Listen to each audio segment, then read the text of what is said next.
Bienvenue dans cette nouvelle vidéo. Moi, c'est M. Ouragbedi, professeur de sciences physiques. Et ici, sur cette chaîne, j'aide les élèves à mieux maîtriser les sciences physiques.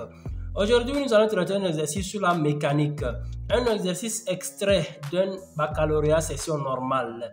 D'abord, avant de commencer, je vais dire merci beaucoup à tous mes abonnés, vous êtes appréciés. Et si vous que regardez cette vidéo actuellement, vous n'êtes pas encore abonné, abonnez-vous, activez la cloche de notification pour ne rien manquer de mes prochaines notifications. J'espère qu'à la fin de cette vidéo, vous n'en sortirez pas bredouille. Sans plus tarder, commençons. Exercice 3, la mécanique. Un mobile ponctuel de masse M se déplace sans frottement sur une piste comportant des parties circulaires ou rectilignes et dont l'axe est situé dans un plan vertical. Voilà la figure 2. Le mobile est lâché en A sans vitesse initiale. Petit 1. Déterminer la vitesse V du mobile en un point M situé entre A et B à une altitude Z du plan horizontal, passant par A. Donc, voyons voir la figure. La figure, c'est ici. Et le point où on demande de calculer la vitesse, c'est là. Donc, la vitesse, on lâche le mobile au point A sans vitesse initiale. Donc, nous allons passer à la correction. Donc, avant de déterminer la vitesse au point M, je vais dessiner la portion de la figure. La portion circulaire. Voilà. Ici, c'est le point A. Ici, le point M. Ici, le point B. Ici, c'est l'angle θ. Maintenant, il va en même temps représenter toutes les forces qui agissent sur le solide au point M. D'abord, nous avons le poids P. Et la réaction R de la piste sur le mobile. Donc maintenant, pour déterminer la vitesse V, nous allons appliquer le théorème de l'énergie cinétique. Théorème de l'énergie cinétique qui nous dit que la variation de l'énergie cinétique est égale à la somme des travaux des forces extérieures. Donc, nous allons remplacer donc, la variation, ce qui nous fait ECM moins ECA égale au travail du poids plus travail de la réaction normale du plan sur le solide ou bien le mobile. Maintenant, ici, on nous a dit que le mobile quitte le point A sans vitesse initiale. Donc, cela signifie que l'énergie cinétique au point A est égale à 0. Nous savons aussi que le travail de la réaction est égal à 0. Pourquoi? Parce que la réaction est perpendiculaire au déplacement. Donc, comme R est perpendiculaire au déplacement, son travail est égal à 0. Donc, ce qui va nous rester, ECM est égal au travail du poids P. Maintenant, nous savons que l'énergie cinétique est égale au demi de mv carré. Comme on est au point M, donc Vm, qui est égal à le travail du poids, donc mg fois h. Ici, on nous a repéré le point, ou bien la hauteur du point M par rapport au point A. Donc, la hauteur là est notée Z. Donc, ce qui nous fait mg fois Z. Donc, comme on a m de part et d'autre, nous allons les simplifier. Nous allons multiplier par 2. Donc, ici, nous allons avoir Vm au carré est égal à 2gz. Voilà. Et enfin, nous tirons notre Vm. Vm est égal à la racine carrée de 2gz. Voilà. Ça, c'est la vitesse au point M. Ou bien, si nous voulons aller un peu plus loin, nous allons remplacer Z par son expression. Or, Z égale, ici, nous allons projeter ça sur la verticale, comme ça. Donc, c'est notre Z ici. Sur la verticale, c'est Z ici. Maintenant, comme nous savons que ici, là, c'est le rayon R. Donc, nous allons déterminer Z. Z est égal à, donc nous créons un point RH ici. Donc, Z égale AH. Z égale à AH, qui est égal à AO moins HO. Donc, AO égale au rayon. AO égale rayon. Et OH égale à, comme OH est opposé à l'angle, ou bien côté adjacent à l'angle, donc ce qui nous fait R cosinus θ. Donc, lorsque nous mettons R en facteur, nous allons avoir R facteur de 1 moins cosinus θ. Donc, nous remplaçons dans l'expression de V et nous allons avoir Vm est égal à racine carrée de 2G R facteur de 1 moins cosinus θ. Voilà. Bien, nous pouvons nous arrêter ici, il n'y a pas de souci. Ça, c'est la deuxième expression de la vitesse au point M. Maintenant, la question suivante. Ce qui nous conduit à la question numéro 2. Au numéro 2, on nous demande de montrer que l'intensité de la réaction R de la piste à M a pour expression R égale à mg facteur de 1 moins 3z sur R, avec R le rayon de courbure de la trajectoire. Donc, petit 2. Montrons que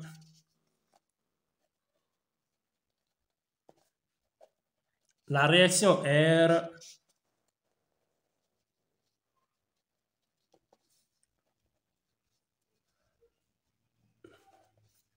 est égale à R égale mg facteur de 1 moins 3z sur R.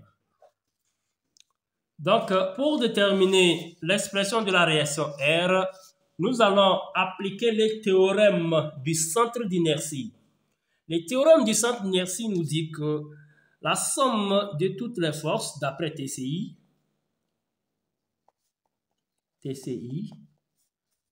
on a 2 points. La somme de toutes les forces extérieures est égale à la masse fois l'accélération. Voilà. Ici, nous avons le poids P plus la réaction R égale à M fois A. Donc, nous allons déterminer les coordonnées de chaque vecteur. Ici, nous sommes dans la base de Freenet. Dans la base de Freenet, l'accélération A est égale à l'accélération normale plus l'accélération tangentielle.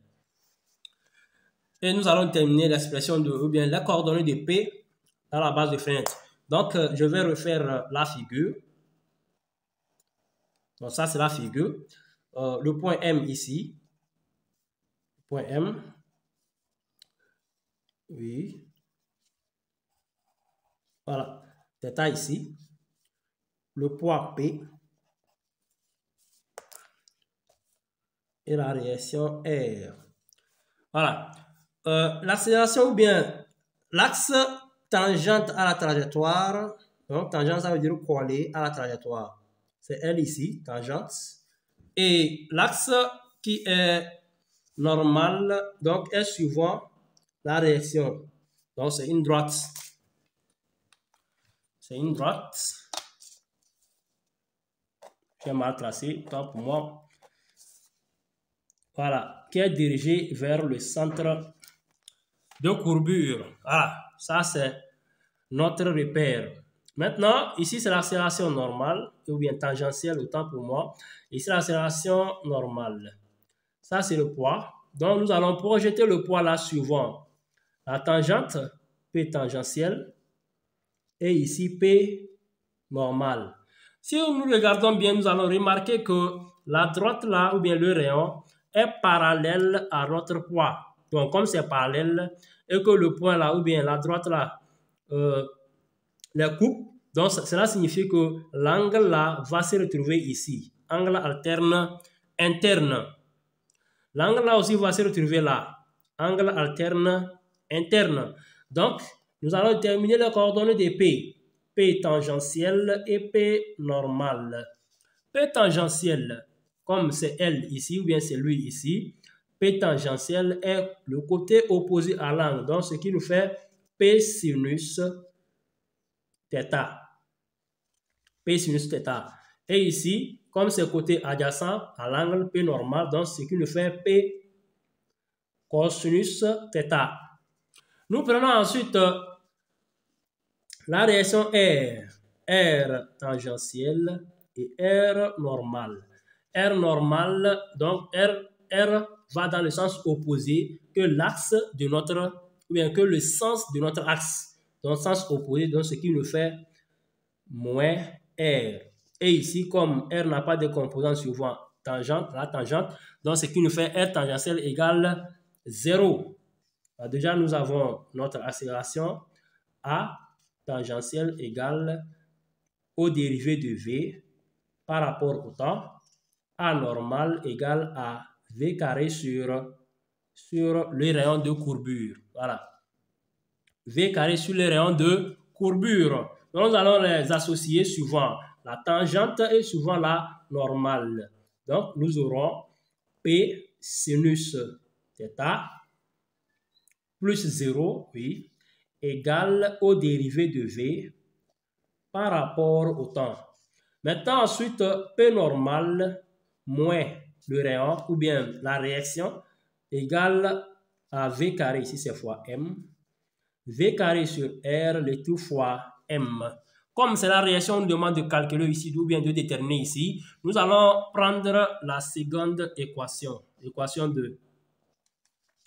Donc, selon 2, on a P normal, donc P normal égale, je n'ai pas remplacé, donc je vais remplacer après, moins R égale à M V carré sur R. Donc ici, nous aurons mg cosinus θ moins R égale à M V carré sur R. Donc, R égale mg cosinus θ moins mv carré sur R. Donc, maintenant, nous allons remplacer l'expression de V dans R. Donc, égal à mg cosinus θ moins M sur R. Donc, V carré. Comme c'est V carré, nous n'allons plus appliquer la racine. Donc, V carré égale à 2G R facteur de 1 moins cosinus θ. Voilà. Maintenant, égal, nous allons développer. Donc, mg cosinus θ. Les R là vont se simplifier. Donc, moins 2 mg facteur de 1 moins cosinus θ. Voilà. Égal. Donc, nous allons développer mg cosinus θ moins 2 mg. Donc, moins 2 mg fois 1, moins 2 mg plus 2 mg cosinus θ. Donc, cosinus θ qui est égal à, donc on a mg cosinus θ ici, 2 mg cosinus θ ici. Donc, ça fait 3 mg cosinus θ. 3 mg cosinus θ moins 2 mg. Voilà. Or, Z égale à R facteur de 1 moins cosinus θ. Voilà. Or, Z égale R facteur de 1 moins cosinus θ. Donc, nous allons développer et tirer notre cosinus θ remplacé ici. Ça fait R moins R cosinus θ Z. Donc, cosinus θ après tirage, cosinus θ serait égal à R moins Z sur R. Donc, nous allons remplacer ici. R égale à 3 mg R moins Z sur R moins 2 mg. Donc, on a mg ici. Donc, on peut mettre les mg en facteur. Mg facteur de 3R moins 3Z sur R moins 2. Voilà, moins 2 égale mg facteur de. Donc, lorsqu'on a A moins B sur C, donc ce qui est égal à A sur C moins B sur C. Nous allons appliquer ça ici. Donc, 3R sur R moins 3Z sur R moins 2. Donc, nous avons 3R sur R, ce qui nous donne 3, parce que les R vont se simplifier. Donc, égal à mg 3 moins 2 moins 3Z sur R. Donc, 3 moins 1 égale à 3 moins 2 égale 1. Donc, ce qui implique que R égale mg facteur de 1 moins 3Z sur R. Voilà l'expression de R qu'on nous a demandé de démontrer. Donc ici, pour terminer cette distance, nous allons d'abord poser la condition. La condition à laquelle le mobile quitte la piste. Donc, le mobile quitte la piste si et seulement si le mobile quitte la piste si et seulement si la réaction R égale 0. Donc, comme le mobile n'est plus sur la trajectoire ou bien sur la piste ne réagit plus sur le mobile. Donc, cela signifie que la réaction là s'annule. Donc, une fois que la réaction s'annule, donc R égale 0 implique que ce qu'on vient de trouver, l'expression de R là, mg facteur de 1 moins 3Z sur R égale 0. Or, nous savons que mg est différent de 0. Donc, cela implique que c'est 1 moins 3Z sur R qui est égal à 0. Donc, nous allons tirer 3Z sur R égale à 1. Donc, implique que Z égale à R sur 3. Donc, comme on connaît R, donc avec R égale à 30 cm, on a Z égale à 10 cm. Donc, la piste ou bien le mobile va quitter la piste à 10 mètres de A. Donc, aussi simple que ça. Donc, la question suivante, au petit 4, on nous dit que la piste est interrompue entre deux points D et E, situés dans un même plan horizontal. Au petit A, on nous demande d'établir l'équation de la trajectoire du mobile après le point D. Donc, on est ici, en ce moment, on est ici. Donc, après le point D. Voilà. Donc, équation de la trajectoire, petit 4. Trajectoire, ici, nous allons appliquer d'abord les théorèmes du centre d'inertie pour pouvoir terminer d'abord les équations horreurs. Donc, une fois les équations horreurs trouvées, nous allons remplacer et trouver notre équation de la trajectoire. D'abord, TCI, le théorème du centre d'inertie, qui nous dit que la somme de toutes les forces extérieures est égale à M fois A. Donc, ici, nous avons seulement que le poids. Donc, P égale à M fois A. MG égale à MA. Donc, cela implique que A égale G. Voilà.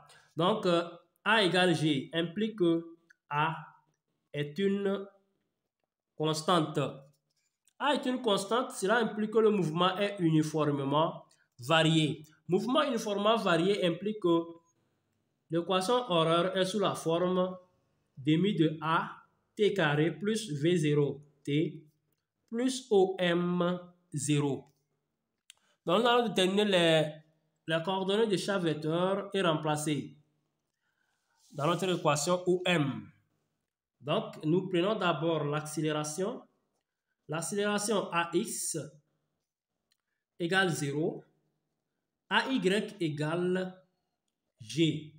Pourquoi? Parce que ici, lorsque nous traçons notre trajectoire, dans l'esquisse de notre trajectoire, comme ça, nous savons que G descend. Donc, G descend et notre Y monte. Donc, une fois que les deux ont même ou bien ont différents sens, donc cela signifie que AY égale moins G. Donc, nous prenons maintenant la vitesse V0. V0X, V0Y. Donc, V, c'est ici comme ça. Alpha là. Donc, ici, Vx est ici, V0X. Donc, V0X, comme le côté V0X est adjacent à l'angle, donc on utilise cosinus. Donc, V0 cosinus alpha. Et ici, comme le côté V0Y est opposé à alpha, donc on utilise sinus. Donc, V0 sinus alpha. V0 sinus alpha. Déjà, nous savons que à l'origine, x0 égale 0, y0 aussi égale 0. Donc, nous allons remplacer dans notre équation paramétrique OM, x égale y égale. Donc, au niveau de x, comme AX n'existe pas, donc cela signifie que demi de A t carré égale 0 aussi. Donc, nous allons utiliser seulement que V0. Donc, ici, ça fait, donc comme ici c'est D, donc on va toujours parler de VD. Donc, considérons que V0 égale à VD. Donc, ça fait VD cosinus alpha et tout fois T. Et Y, au niveau de Y, donc comme A existe là-bas, donc ça fait moins demi de G T carré plus VD sinus alpha T. Donc ici c'est 0, 0 à l'origine. Donc pour déduire notre équation Euler, nous allons tirer T dans la première équation. Donc comme X égale à VD cosinus alpha T, donc nous allons tirer notre T. Ça fait X sur V0 cosinus alpha que nous allons remplacer dans Y. Y égale moins demi de G facteur de X sur V0 cosinus carré alpha. Donc, carré ici, oui. Plus VD sinus alpha fois X sur V0 ou bien VD cosinus alpha. Donc, VD ici aussi. Donc, ce qui est égal à moins G sur 2 VD au carré cosinus carré alpha X carré plus VD sinus alpha sur cosinus alpha, ce qui nous donne tangente alpha, le tout fois X, donc sur VD. VD vont se simplifier. Nous aurons après tout moins G sur 2 VD carré cosinus carré alpha X carré plus tangente alpha X. Notre équation de la trajectoire